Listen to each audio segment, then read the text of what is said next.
শুধুমাত্র দাড়ি টুপি রাখার কারণে জঙ্গি বানিয়ে আওয়ামী লীগের সময় খতিব মুয়াজ্জিমদেরকে হেনস্থা করা হয়েছে।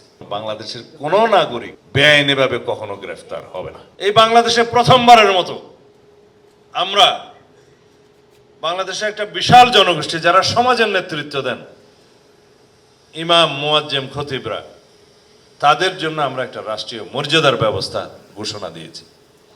রাষ্ট্রীয় তহবিল থেকে তাদেরকে ভাতা প্রদানের ঘোষণা দিয়েছি।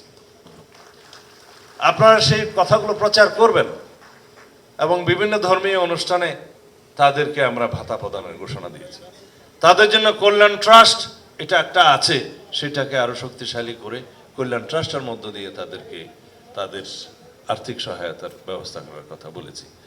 এবং ইউনিয়ন পর্যায় থেকে কেন্দ্র পর্যায় পর্যন্ত বিভিন্ন বিষয়ে তাদের প্রতিনিধিত্ব থাকার কথা আমরা বলেছি। কিন্তু অন্যান্য ধর্মাবলম্বী ভাইদের ক্ষেত্রে আপনারা বলবেন না, সেটা এখানে আছে। অন্যান্য ধর্মের হিন্দু, বৌদ্ধ, খ্রিস্টান ও অন্যান্য উপাসনালয়ের প্রধানগণকে মাসিক সম্মানী ও উৎসব ভাতা প্রদান এবং অন্যান্য যেগুলো সুযোগ সুবিধার কথা আমরা বলেছি ইমাম মুয়াজ্জিম খতিবদের জন্য, সেগুলোর সাথে সামঞ্জস্য রেখে তাদেরকে সেই সুযোগ সুবিধা দিতে হবে।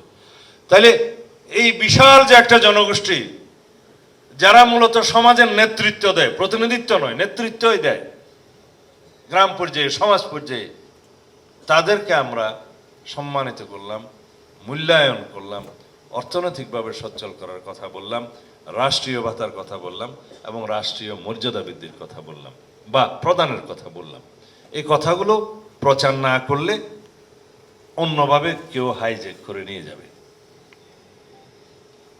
সেই জায়গায় প্রতিশ্রুতি দিয়েছে, আমিও সেখানে একজন অতিথি ছিলাম, আমরা এই কথাগুলো বলেছি এবং আইনানুগভাবে তাদের একটা নিরাপত্তা বিধানের কথাও বলা হয়েছে।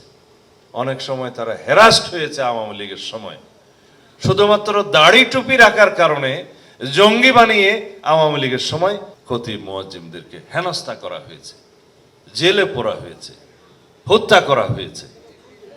তারা আমাদের কাছে নিশ্চয়তা চেয়েছে সেরকম আর হবে না। তো আমরা বললাম শুধু ইমাম মুয়াজ্জিম কেন, বাংলাদেশের কোন নাগরিক বেআইনিভাবে কখনো গ্রেফতার হবে না। এই কথাগুলো বলতে হবে।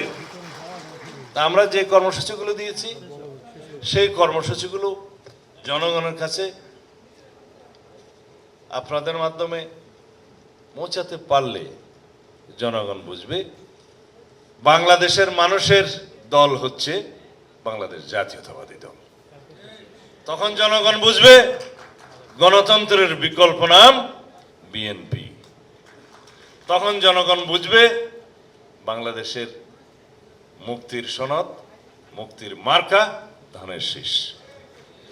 শুধুমাত্র ভোট চাইবেন, এই কাগজগুলো সাথে নিয়ে যাবেন এবং মার্কাতেও দিবেন, প্রার্থীর প্রতীকও দিবেন। যখন যারা ক্যাম্পিংয়ে যাবে তখন তো সেটা যাবেই, কিন্তু এটা হচ্ছে বিফোর ক্যাম্পিং।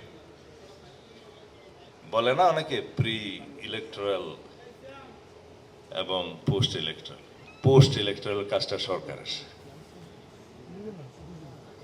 মানে প্রাক নির্বাচনী কাজটা তোমাদের, নির্বাচনী কাজটাও তোমাদের, নির্বাচন পরবর্তী কাজটা যদি বাংলাদেশের মানুষ বিএনপিকে দায়িত্ব দেয় তখন সরকারিভাবে এই নীতিগুলোকে নীতি হিসাবে প্রণয়ন করা হবে।